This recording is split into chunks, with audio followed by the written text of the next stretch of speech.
Good morning, players. So, have y'all heard about that police officer in Okaloosa County, Florida, that thought an acorn falling was gunshots?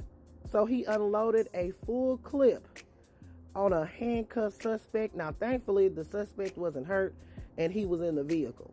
Y'all grab your tea and have a seat. Let's get into this. So this happened back on November 12, 2023.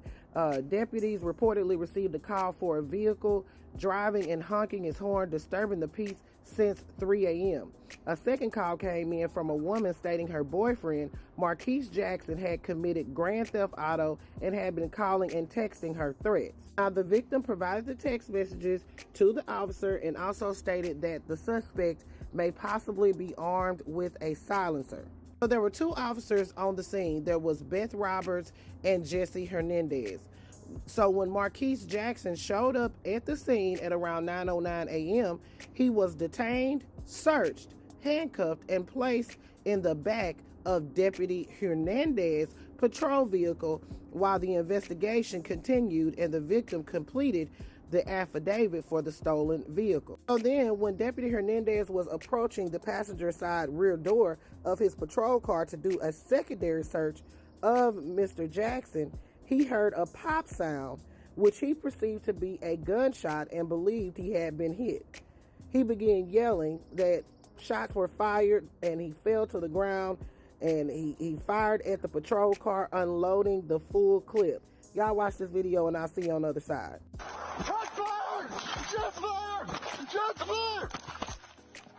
Shots fired!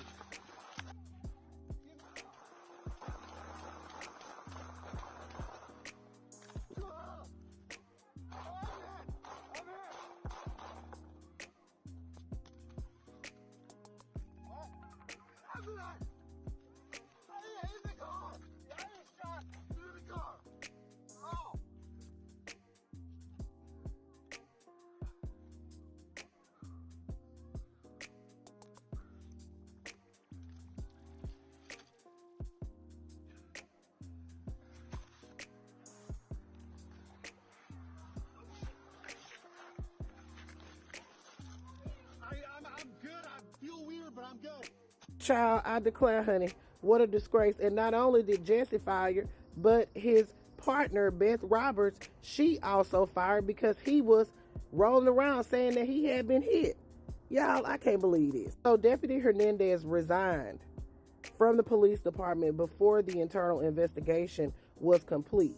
But that investigation ultimately determined that his use of force during that call on November 12th was not objectively reasonable, and it was a violation of policy regarding excessive use of control to resistance. The investigation also determined that Sergeant Beth Roberts' use of deadly force was objectively reasonable, so she was exonerated. So Deputy Hernandez had been on the police force since January of 2022. Now he ultimately resigned. So since he wasn't fired, he could very well go work somewhere else. Now, people have been saying that this was a result of PTSD because he was in the military. This guy should never work in law enforcement again because this is absolutely absurd. Absolutely absurd. PTSD or not, baby, if you mistake an acorn falling on you or falling somewhere around you as gunfire, so you unload a full clip on a handcuffed suspect. Thankfully, he was in the vehicle and was not harmed. Marquise stated that he is in fear of his life because of this. I mean, he says he wakes up in cold sweats because of the whole thing. I'll put your thoughts in the comments. Do y'all think that this officer should be allowed to become a police officer at another department again? What do you think about this? Do you think PTSD is an excuse for what happened? All right, players, put your thoughts in the comments. It's Double D Mo for the Black Grit News.